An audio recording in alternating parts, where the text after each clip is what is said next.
السلام علیکم ورحمۃ اللہ وبرکاتہ. ناظرین کیسے ہیں آپ؟ سب ٹھیک ہیں؟ آپ کو ہماری ویب سیریز قیامت کے بعد میں خوش آمدید کہتے ہیں، آفٹر ججمنٹ ڈے. آج کی ایپیسوڈ میں ہم بڑی دلچسپ معلومات حاصل کریں گے، بڑی کمال کی چیزیں معلوم ہوں گی، اور ہم بات کریں گے حساب و کتاب کی. جی ہاں، آن دا ڈے آف ججمنٹ حساب و کتاب ہوگا، اکاؤنٹیبلٹی ہوگی. وہ کیسے ہوگا؟ وہ بک آف ڈیڈ کیسے حساب کتاب ہوں گی، وہ سب آپ کو انشاءاللہ بتائیں گے. What is the meaning? حساب کا کیا معنی ہے؟ شمار یعنی کاؤنٹ کرنا. But when we talk about in the context of آخرت for hereafter, so it's mean اس کا معنی کیا بنے گا؟ اللہ تعالیٰ کا لوگوں کو محشر سے جنت یا دوزخ کی طرف بھیجنے سے پہلے ان کے اعمال پر آگاہ کرنا. آخرت میں ہونے والا حساب حق ہے. اب ہمارا عقیدہ کیا ہونا چاہیے؟ غور سے سن لیجیے. آخرت میں ہونے والا حساب حق ہے، یعنی آخرت میں یہ حساب لازمی ہوگا. اس پر عقیدہ رکھنا ہمارے ایمان کا پارٹ ہے. یہ عقیدہ قرآن مجید، سنت اور اجماع سے ثابت ہے. اور یہ بھی یاد رہے کہ مومن، کافر، انسان اور جنات سب کا حساب ہوگا، سوائے ان کا جن کی ایکسیپشنز یعنی جن کی جو استثناء ہیں. احادیث مبارکہ میں جن کے بارے میں استثناءات آ گئی ہیں. یہ عقیدہ رکھنا کہ آخرت میں کوئی حساب کتاب نہیں ہوگا، یہ دائرہ اسلام سے خارج کرنے والا عقیدہ ہے. یہ ہمارے ایمان کا پارٹ ہے، یاد رکھیے گا. سب سے پہلے اس پر بات کرتے ہیں کہ اس حساب کی کیفیت کیسی ہوگی. کیا خاص بندوں سے بھی حساب ہوگا؟ عام مسلمان کا حساب کیسے ہوگا؟ اور غیر مسلموں کے ساتھ، نان بلیورز کے ساتھ کیا معاملہ ہوگا؟ یہ بات یاد رکھیں کہ ہر ایک شخص کے حساب کی کیفیت ڈیفرنٹ ہوگی، مختلف ہوگی. کسی کا حساب تو بڑے کنوینینٹ وے میں ہوگا، آسانی سے ہو جائے گا. کسی کا سختی کے ساتھ ہوگا. کسی کا کانفیڈینشلی ہوگا، یعنی اس کو چھپا کے حساب لیا جائے گا. کسی کا اعلانیہ ہوگا. کسی کا زجر اور سختی کے ساتھ ہوگا. تو کسی کا فضل کے ساتھ حساب کیا جائے گا، اس کے ساتھ عدل کیا جائے گا. حضرات انبیاء کرام علیہ الصلوۃ والسلام سے ان کے اپنے اعمال و تبلیغ کے متعلق کوئی سوال نہیں ہوگا. ان سے سوال ان کی امتوں کے متعلق ہوگا کہ انہوں نے کیا عقائد و اعمال اختیار کیے، تمہاری قوموں نے تمہارے ساتھ کیا برتاؤ کیا، تمہاری اطاعت کی یا مخالفت کی.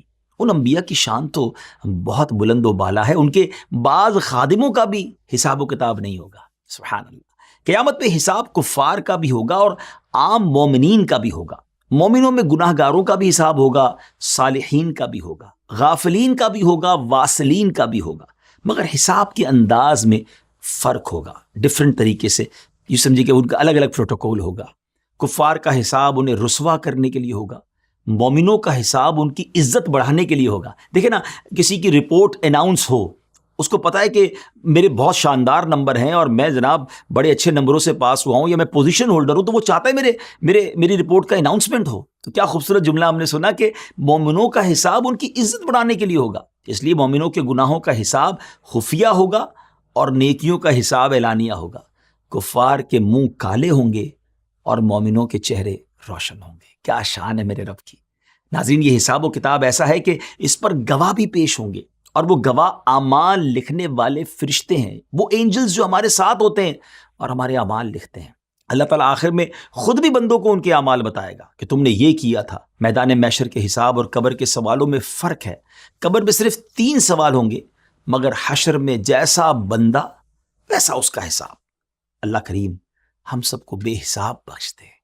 یاد رہے کہ قیامت کے دن اللہ کے حضور لوگ 3 بار پیش ہوں گے. پہلی 2 پیشیوں میں لوگ حجت پیش کریں گے. یہ لوگ اللہ کے دشمن ہوں گے، دشمنان خدا ہوں گے. وہ اس لیے جھگڑیں گے کہ وہ اپنے رب کو پہچانیں گے ہی نہیں. ان کے خیال میں وہ اپنے رب سے جھگڑ کر نجات پا لیں گے اور ان کی دلیل اور بات مان لی جائے گی. حالانکہ ایسا نہیں ہوگا، انہیں جہنم میں ڈال دیا جائے گا. تیسری پیشی کے وقت نامہ اعمال اڑ اڑ کر ہاتھوں میں آئیں گے. پس کوئی انہیں دائیں ہاتھ میں پکڑے گا، کوئی بائیں ہاتھ میں لے گا. یہ پیشی مسلمانوں کی ہوگی اور یہ سب سے بڑی پیشی ہوگی. یہاں ہو سکتا ہے کسی کے ذہن میں یہ بات آئے کہ نامہ اعمال کہاں محفوظ تھے جو اب ہوا میں اڑ کر بندوں تک پہنچے ہیں. تو اس کا جواب یہ ہے کہ سرور عالم صلی اللہ تعالیٰ علیہ وسلم نے فرمایا تمام اعمال نامے عرش کے نیچے ہیں. جب قیامت کا دن ہوگا تو اللہ پاک ایک ہوا بھیجے گا جو اعمال ناموں کو اڑا کر کسی کے دائیں اور کسی کے بائیں ہاتھ میں پہنچا دے گی. اور نامہ اعمال کی پہلی لائن یا آپ ہیڈنگ کہہ لیں، تحریر کیا ہوگی؟ فرسٹ لائن، اقرا کتابک کفا بنفسک الیوم علیک حسیبا. فرمایا جائے گا کہ اپنے نامہ اعمال پڑھ، آج اپنے متعلق حساب کرنے کے لیے تو خود ہی کافی ہے. اس روز وہ شخص بھی پڑھے گا جسے دنیا میں پڑھنا نہیں آتا تھا، یعنی جو شخص دنیا میں جاہل تھا، پڑھنا لکھنا نہیں جانتا تھا، وہ بھی پڑھ لے گا۔ نامہ اعمال ملتے وقت لوگوں کی بڑی عجیب کیفیات ہوں گی ناظرین۔ ایک شخص کو اس کا کھلا ہوا نامہ اعمال دیا جائے گا تو وہ عرض کرے گا، اے میرے رب، میری فلاں نیکیاں جو میں نے کی تھی کہاں گئیں؟ میں اپنی بک آف ڈیڈ میں، اپنے نامہ اعمال میں اسے نہیں دیکھ پا رہا ہوں۔ رب تعالیٰ ارشاد فرمائے گا، چونکہ تو نے لوگوں کی غیبت کی تھی، وہ سب نیکیاں مٹا دی گئی۔ ناظرین، واقعی کچھ گناہ ایسے ہیں کہ نیکیاں ٹرانسفر ہو جاتی ہیں۔ حسد کرنے والے کے بھی بارے میں فرمایا نا کہ حسد اس کی نیکیوں کو ایسے کھا جاتا ہے جیسے آگ لکڑی کو کھا جاتی ہے۔ اسی طرح غیبت کرنے والا جس کی غیبت کرتا ہے، اس کی نیکیاں اس کے اکاؤنٹ میں ٹرانسفر کر دی جاتی ہیں۔ تو کتنی بڑی بے وقوفی ہے کہ آج کے دور میں نیکی کرنا ہی مشکل ہے اور بندہ ایسے گناہ کرے کہ اس کی جناب نیکیاں ہی تباہ کر دی جائیں۔ ناظرین، ہمیں غور کرنا ہے کہ ایسے گناہ نہ کریں کہ بڑی مشکل سے کمائی ہوئی نیکیاں کہیں جب بک آف ڈیڈ کھلے، اعمال نامہ کھلے تو وہ ڈیلیٹ ہو چکی ہوں۔ اچھا، پھر مومن نیک پرہیزگار لوگوں کو ان کا نامہ اعمال رب کریم کے پردہ رحمت میں عطا کیا جائے گا۔ جو اپنی برائیوں کو پڑھے گا تو انہیں پڑھ کر اس کے چہرے کا رنگ اڑ جائے گا۔ پھر جب وہ اپنی نیکیاں پڑھے گا تو اس کی چہرے کی رنگت واپس آ جائے گی۔ پھر جب وہ دوبارہ نامہ اعمال کو دیکھے گا تو اس کی برائیوں کو نیکیوں میں تبدیل کیا جا چکا ہوگا۔ اس وقت بندہ انتہائی خوشی کی حالت میں اپنی جماعت، اپنے اہل خانہ اور قرابت داروں سے کہے گا، قرآن پاک میں یہ آیت موجود ہے جس کا ترجمہ ہے، لو میرے نامہ اعمال پڑھو، کیونکہ اب تو اس کے گناہ نیکیوں میں بدل گئے ہوں گے نا۔ پیارے ویورز، جس کو اس کا نامہ اعمال رائٹ ہینڈ، داہنے ہاتھ میں ملے گا، اس کا حساب سختی کے بغیر نہایت آسانی سے ہوگا۔ اس کے چھوٹے گناہ بھی معاف ہو جائیں گے، اور جس سے اس کے تمام اعمال کا حساب لیا جائے گا وہ عذاب سے نہیں بچ پائے گا۔ سب سے پہلے جانوروں اور کیڑے مکوڑوں کا حساب لیا جائے گا۔ ہے نا عجیب بات؟ جی ہاں، نبی پاک علیہ السلام نے ارشاد فرمایا، بروز قیامت جس جھگڑے کا سب سے پہلے فیصلہ ہوگا وہ سینگ والی اور بغیر سینگ والی دو بکریوں کے درمیان ہوگا۔ جب جانوروں اور کیڑے مکوڑوں کے درمیان فیصلہ ہو جائے گا اور کسی کا کوئی حق باقی نہیں رہے گا تو ان کو مٹی بنا دیا جائے گا۔ پھر انسانوں اور جنوں کو اٹھایا جائے گا اور اللہ پاک ان سے حساب لے گا۔ تو غیر مسلم تمنا کرے گا کہ کاش میں مٹی ہوتا، مجھے اٹھایا نہ جاتا، مجھے دوبارہ حساب کتاب نہ دینا پڑتا۔ اس کے بعد سب سے پہلے حضرت اسرافیل علیہ السلام کو بلایا جائے گا۔ ان کا رب ان سے فرمائے گا، تم نے میرے پیغام کے بارے میں کیا عمل کیا؟ کیا تم نے میرا پیغام پہنچا دیا تھا؟ وہ عرض کریں گے، اے میرے رب، جی ہاں، میں نے پیغام جبرائیل تک پہنچا دیا تھا۔ پھر حضرت جبرائیل علیہ السلام سے رسولوں تک پہنچانے کے بارے میں اور رسولوں سے امتوں تک پہنچانے کے بارے میں سوال کیا جائے گا۔ امتوں سے جب پوچھا جائے گا کہ رسولوں نے تم تک پیغام پہنچایا تو اس پر کچھ جھٹلائیں گے، کچھ تصدیق کریں گے۔ رسول عرض کریں گے، ہمارے پاس ان جھٹلانے والوں کے خلاف گواہ ہیں۔ اللہ فرمائے گا، گواہ کون ہے؟ وہ عرض کریں گے، امت محمدیہ صلی اللہ علیہ وسلم ہے۔ جی ہاں، اے نبی پاک کے امتیوں، مبارک ہو، آپ پچھلی قوموں، پچھلے نبیوں کی امتوں کی بھی گواہ ہیں۔ چنانچہ امت محمدیہ کو بلایا جائے گا، ان سے پوچھا جائے گا، کیا تم گواہی دیتے ہو کہ ان رسولوں نے ہمارا پیغام امتوں تک پہنچا دیا تھا؟ وہ عرض کریں گے، جی ہاں۔ دیگر امتیں کہیں گی، اے ہمارے رب، یہ ہمارے خلاف کیسے گواہی دے سکتے ہیں؟ انہوں نے تو ہمارا زمانہ پایا ہی نہیں ہے۔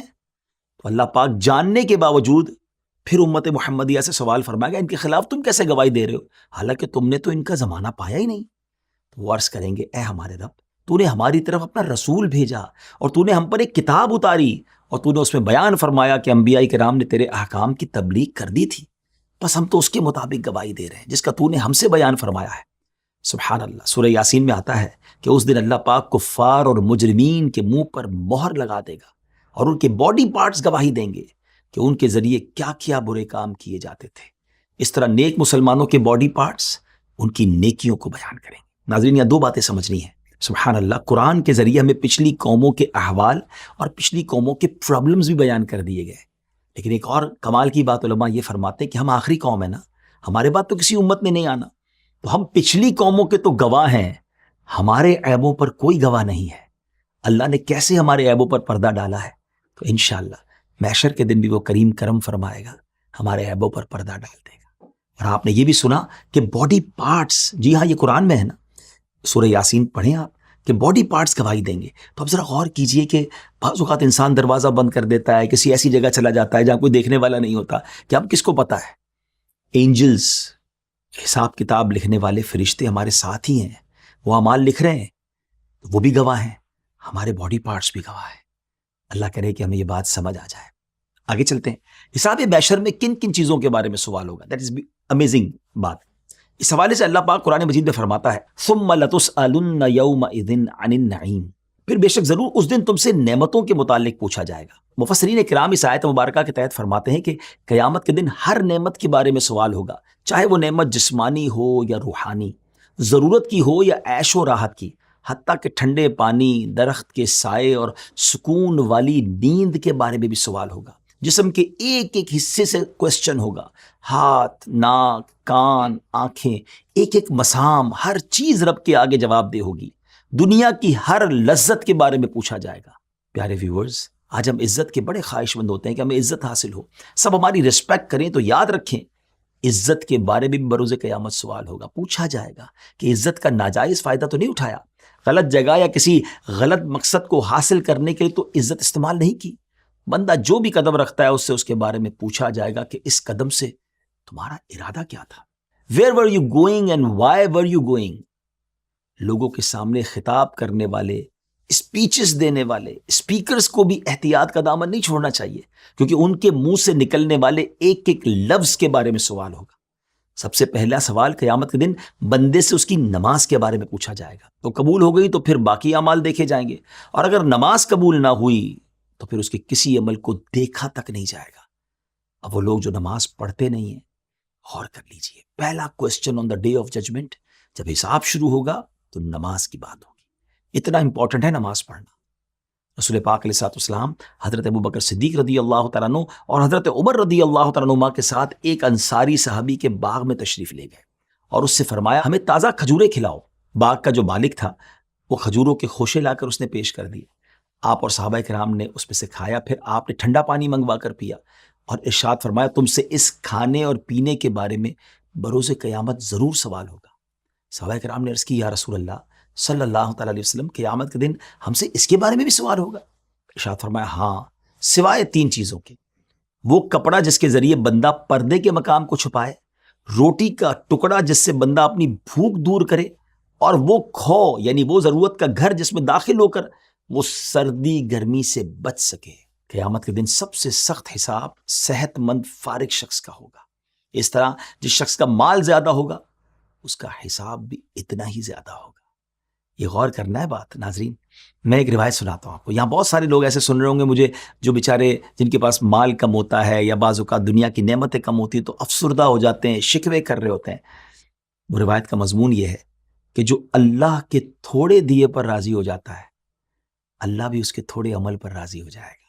یقین کریں، میں جب اس روایت کو پڑھتا ہوں کیفیت ہی اور ہو جاتی ہے کہ اگر آپ کو اللہ نے دنیا میں تھوڑا دیا اور اگر آپ صبر کر جائیں نا تو سبحان اللہ، یہ سودا مہنگا نہیں ہے، کیونکہ وہاں آپ کے تھوڑے عمل بھی قبول کر لیے جائیں گے۔ اب اس کے اپوزٹ وہ لوگ سوچیں جن کو اللہ نے دنیا میں زیادہ دیا ہے، اگر ان سے قیامت کے دن زیادہ عمل مانگ لیا تو کہاں سے لائیں گے؟ سوچنے والی بات ہے۔ جس کے پاس دنیا کی نعمتیں زیادہ، اس کا حساب بھی زیادہ۔ اب اس کو آج دنیا کے دور کے حساب سے سمجھ لینا۔ ہم ایئرپورٹ جاتے ہیں، جس کے پاس سامان تھوڑا ہوتا ہے کسٹم سے جلدی فارغ ہو جاتا ہے، اور جس کے پاس سامان زیادہ ہو تو اس کو اپنا ویٹ بھی کروانا پڑتا ہے، تو چیکنگ بھی زیادہ ہو رہی ہوتی ہے۔ تو قیامت کے دن بھی جتنا دنیا کی نعمتیں ہوں گی پھر اس کا جواب بھی دینا پڑے گا۔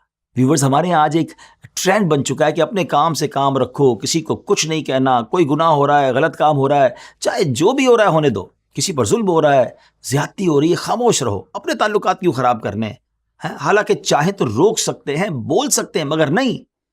ایسے لوگوں کو بھی عبرت حاصل کرنی چاہیے۔ ایسے لوگوں کے بارے میں آتا ہے کہ ان سے کہا جائے گا کس چیز نے فلاں معاملے میں تجھے بولنے سے روکا تھا؟ وہ عرض کرے گا لوگوں کے خوف نے۔ اللہ پاک ارشاد فرمائے گا میں ہی اس بات کا زیادہ حقدار تھا کہ تو مجھ سے ڈرتا۔ I was the one who deserved to be afraid of me۔ Viewers، جب بھی حساب کے بارے میں بات ہوتی ہے تو اکثر لوگوں کے ذہنوں میں یہ سوال پیدا ہوتا ہے کہ کیا جن گناہوں کی معافی مانگ لی جائے گی ان گناہوں پر بھی حساب ہوگا؟ اس کا جواب یہ کہ جب بندہ اپنے گناہوں سے توبہ کر لیتا ہے نا تو اللہ پاک محافظ فرشتوں کو اس کے گناہ بھلا دیتا ہے، اور خود اس توبہ کرنے والے کے اعضاء اور زمین کی وہ جگہیں جہاں اس نے گناہ کیے تھے انہیں بھی گناہ بھلا دیتا ہے، حتیٰ کہ توبہ کرنے والا قیامت کے دن اللہ پاک سے اس حال میں ملے گا کہ اللہ عز و جل کی جانب سے اس کے گناہوں پر کوئی گواہی نہیں ہوگا، کوئی وٹنس ہی نہیں ہوگی۔ یہ کمال کی چیز ہے توبہ۔ ایک حدیث سناتا ہوں آپ کو۔ نبی پاک علیہ الصلوۃ والسلام فرماتے ہیں التائب من الذنب کمن لا ذنب لہ، گناہوں سے توبہ کرنے والا ایسا ہے جیسا اس نے گناہ کیا ہی نہیں۔ تو آج یہ حساب کتاب کی باتیں ہم سن رہے ہیں کہ یہ چیز کا حساب ہوگا، گناہوں کا حساب ہوگا، تو کیوں نہ آج سچی توبہ ہی کر لیں، سچی توبہ کر کے اللہ کو راضی کر لیں، گڑ گڑا کر معافی مانگ لیں، تو پھر تو انشاءاللہ قیامت کے دن کی شرمندگی سے بھی بچ جائیں گے۔ لیکن پھر آگے گناہ نہیں کرنے، ہاں لیکن میدان محشر میں کچھ خوش نصیب ایسے بھی ہوں گے جن کا کوئی حساب نہیں ہوگا، اور وہ سبحان اللہ بے حساب جنت میں داخل ہوں گے۔ کچھ روایت میں 70,000 کا ذکر ہے، جبکہ کچھ میں تو بہت کثیر تعداد کے ذکر بھی ملتا ہے۔ چنانچہ پیارے آقا علیہ السلام نے فرمایا میرے رب نے میری امت میں سے مجھے 70,000 ایسے افراد عطا کیے ہیں جو جنت میں بلا حساب و کتاب داخل ہوں گے۔ حضرت عمر رضی اللہ تعالیٰ عنہ نے عرض کیا یا رسول اللہ آپ نے اس سے زائد کی درخواست نہیں کی؟ آپ نے فرمایا میں نے درخواست کی تھی جس پر اللہ کریم نے مجھے ان میں سے ہر ایک کے ساتھ مزید 70,000 عطا فرما دیے۔ اللہ اکبر، یعنی 70,000 ملٹی پلائی بائی 70,000، اب یہ تو کتنے سارے ہو گئے، سبحان اللہ۔ اللہ کریم کی رحمت دیکھیں، حضرت عمر نے پھر عرض کی یا رسول اللہ صلی اللہ علیہ وسلم آپ نے اس سے زائد کی درخواست نہیں کی؟ فرمایا میں نے درخواست کی تھی جس پر اللہ کریم نے مجھے اتنے ہی اور افراد بھی عطا فرما دیے۔ اب کیلکولیشن آگے آپ خود ہی کر لیں، سبحان اللہ۔ یہ کہہ کر پیارے آقا علیہ السلام نے اپنے ہاتھ پھیلا دیے، جس کی وضاحت کرتے ہوئے راوی کہتے ہیں اتنی بڑی تعداد جسے اللہ کے علاوہ اور کوئی نہیں جانتا۔ ان کے علاوہ ایک اور گروپ ہے جو بلا حساب و کتاب جنت میں داخل ہو جائے گا۔ ان کے لیے قیامت کے دن لوگوں کو ایک بڑے میدان میں جمع کیا جائے گا، پھر ایک اعلان کرنے والا اعلان کرے گا کہاں ہیں وہ لوگ کہ جن کے پہلو بستروں اور خواب گاہوں سے جدا رہتے تھے۔ یہ اناؤنسمنٹ سن کر اہل محشر میں سے بہت تھوڑے لوگ جو اہل اسلام میں ہوں گے اٹھیں گے اور اس کراؤڈ سے نکل کر باہر آئیں گے اور حساب کتاب کے پروسیس سے گزرے بغیر ہی جنت میں چلے جائیں گے، اور پھر باقی لوگوں کو حساب کا حکم دیا جائے گا۔ یہ کون لوگ ہوں گے ناظرین؟ یہ اپنی نیندیں قربان کر کے راتوں کو اللہ پاک کی یاد اور مصلی پر گزارنے والے تہجد گزار ہوں گے۔ اللہ اکبر، اللہ کرے تہجد کی نعمت ہمیں نصیب ہو جائے۔ ناظرین اب آئیے اپنے ایپیسوڈ کو اینڈ کی طرف لے جاتے ہیں۔ وہ اعمال بھی سن لیں کہ جن کی وجہ سے حساب میں آسانی ہوگی۔ جو تنگ دست پر آسانی کرے گا اللہ پاک دنیا اور آخرت میں اس پر آسانی کرے گا۔ جس کا دل لوگوں کے کھوٹ سے پاک رہتا ہوگا اللہ پاک اس کے لیے بھی آسانی فرمائے گا۔ یہ لوگوں کے لیے بری نیتیں، کینہ، بغض، برائیاں نہیں، دل صاف رکھیں، کلیئر رکھیں، لوگوں کے لیے اچھا سوچا کریں، انشاءاللہ قیامت کے دن آسانی ہو جائے گی۔ نبی پاک علیہ السلام نے ارشاد فرمایا جس شخص میں 3 خصلتیں ہوں گی اللہ اس کا آسان حساب لے گا اور اسے اپنی رحمت سے داخل جنت کر دے گا۔ آپ بھی چاہتے ہیں نا کہ آسان حساب ہو جائے؟ صحابہ نے عرض کی یا رسول اللہ ہمارے ماں باپ آپ پر قربان، وہ 3 خصلتیں کون سی ہیں؟ ارشاد فرمایا جو تجھے محروم کرے تو اس کو عطا کر، جو تجھ سے تعلق توڑے تو اس سے تعلق جوڑ، اور جو تجھ پر ظلم کرے تو اسے معاف کر دے۔ ناظرین یہ تھوڑا سا مشکل ضرور ہے، مگر انعام کتنا بڑا ہے کہ حساب آسان ہو جائے گا اور جنت میں داخلہ مل جائے گا۔ ہم کیا کہتے ہیں جناب اس نے دعوت میں نہیں بلایا، ہم بھی نہیں بلائیں گے، اس نے محروم کیا میں بھی اس کو محروم کروں گا، نہیں، جو محروم کرے اسے عطا کریں، جو ظلم کرے اسے معاف کر دیں، جو توڑے اس سے جوڑیں، یہ کر لیجئے، زندگی بھی آسان ہو جائے گی، ہمارے معاشرے میں بھی محبتیں پھیلنا شروع ہو جائیں گی، اور انشاءاللہ قیامت کے دن انشاءاللہ حساب کتاب میں بھی آسانی ہو جائے گی۔ آخر میں ایک بڑی پیاری دعا پر میں اپنے اس ایپیسوڈ کا اختتام کرنا چاہتا ہوں۔ نبی پاک علیہ السلام کی دعا ہے، آئیے مل کر لیتے ہیں۔ اللہم ربنا حاسبنی حسابا یسیرا، اے رب کریم ہمارا حساب آسان کر دے، آمین بجاہ النبی الامین۔ اگلے پروگرام میں کچھ اور قیامت کے بعد کے معاملات سنیں گے۔ اپنی دعاؤں میں یاد رکھیے گا، ہمارے چینل کو سبسکرائب بھی کر دیں، اس ایپیسوڈ کو شیئر بھی کر دیں تاکہ نیکی کی دعوت آگے بڑھتی رہے۔